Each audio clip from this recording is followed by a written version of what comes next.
United States or England and so on, that would be noticed, and it would be considered a terrorist act, although it would be by no means as serious because they were rich countries and can replenish their pharmaceutical supplies. And we can easily continue, I won't go on, but there's a long, ugly record. And if you check it, you'll find that the term terror is consistently used in the propagandistic sense, their terror against us, which is the norm through history, unfortunately.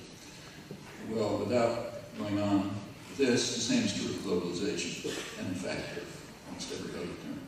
So there is a literal meaning of the term globalization. It means international integration. In particular, one particular form is international economic integration, economic interchange among countries, trade, export, and so on. That's globalization. If we use the term in that sense, then probably the peak period of globalization was about a century ago. Because if you look at cross-border interactions among countries relative to the size of the economy, the national economy, it probably peaked about a century ago. Then it declined between the two world wars and began to pick up again after the Second World War, and has now probably reached approximately the level of a century ago. However, that's not the way the term is used. The term is used to refer to a specific form of international integration that was initiated by the United States and Britain and their allies about 30 years ago, which is a particular form of international integration oriented towards the needs of investors, corporations, banks, and so on, with the interests of people more or less secondary or non-existent. The processes of globalization are formalized in what are called free trade. Since the term is used that way, people who are opposed to that specific form of international integration and who think that the priority ought to be the needs of people rather than private power, they are called anti-globalization. They're opponents of globalization. And that's true in the propagandistic sense, but of course not in the literal sense. They're in favor of international integration. That's why they have international meetings in places like Brazil and India and so on, and call for international cooperation and solidarity and trade and so on. But they're anti-globalization because they don't agree with the particular principles designed to ensure that the interests of investors and lenders and corporations are privileged and those of other people disregarded. So they're anti-globalization. And the power of propaganda is so enormous that they even accept the label. So they sometimes describe themselves as anti-globalization, although they're all in favor of globalization in the literal sense, just not this kind, some other kind. And that's not unusual. This particular form of, I'll continue to use the term in the propagandistic sense because that's conventional. Everyone uses it that way. And I'll use it with reservations because we really shouldn't. Just as we shouldn't use terror just for the terror of the pirate and not the terror of the emperor.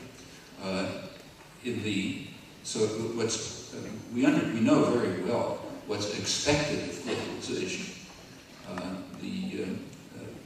The intelligence community of the United States, the CIA, the Defense Intelligence Agency, and others, working together with academic specialists, put out in the year 2000, released a detailed discussion of their expectations for the next several decades. And some of them have to do with globalization.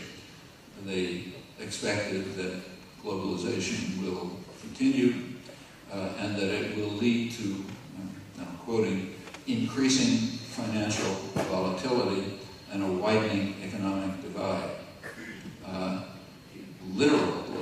globalization would have the opposite consequence. Economic theory predicts that literal globalization leads to a single market and a single price and a single wage. That's what economists prove theorems about. But this kind of globalization is expected to lead to growing financial volatility and a widening economic divide, the opposite. Increasing financial volatility means lower growth, harming mostly the poor, widening economic divide, is what that means. They also go on to predict that the widening economic divide will lead to deepening stagnation, anger, frustration, alienation, which will in turn lead to violence and terror, much of it directed against the United States, regarded as the source of the globalization process. Well, that's the prediction. War planners make the same predictions, and the justifications for the futuristic new weapon systems, such as weapons in space, are explicitly that they will be needed because of the widening economic divide, the growing frustration and anger, and the need to control what are called the have-nots, the people who don't have anything. Well, those are the predictions for globalization in the technical sense, not in a non-literal sense. The processes of so-called globalization are formalized in what are called free trade agreements.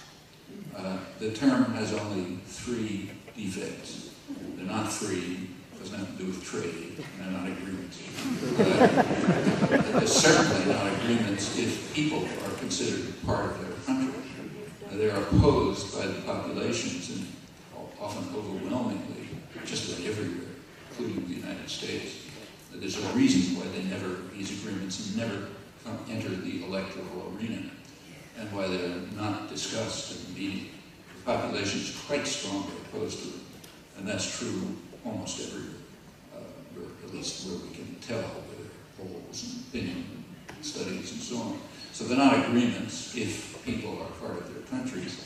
They are not about trade. Sometimes they are, but mostly not. So, for example, a core element of the current World Trade Organization negotiations has to do with what's called the General Agreement on Trade and Services.